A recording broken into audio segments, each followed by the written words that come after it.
bostetan zabaltzen dugu dosala banatzeko epean nolabait, eta oain ja izkieneko gauzak antolatzen.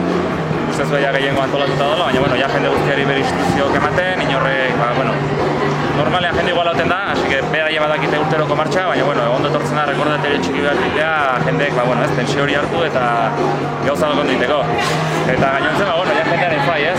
Iguratzen hastean eta ambiente pixkat egiten dugu. Egualdi, gaude horre dudatan, Eusko Jaurlaritzatik esaten digute, ekaitzek egon daitezkela bai ostila gauen eta leduma gauen.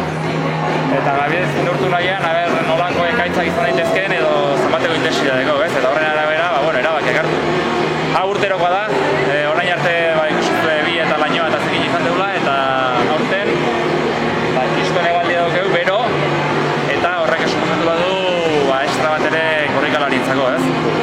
Korrikalarientzako, zati honek asko desgastatzu eta guretzako ere bai, zati, hor egoten dira arriskua, bero golpeak ematekonak, eta jendea saiatu bergea oso ondo edukatzen, momentu hauetan, lasaiago daudela eta arraziutu egiten dutela, bisatu gure guztietan dudartu beharko dutela, mesedez, edozein sintomatologia raroa somatzen dutela, bai medikoaren gana zuzendu, gurutza gorrikoentzan edo antolakuntzala zuzentzean, ez zer pasatu horretik, ez? Bai gogoratu nahi dugu korrikalaria honean disfruta eta etortzen dela, gu bezalaxe eta mesedez, limiteak, beraien gorputzen limiteak errespetu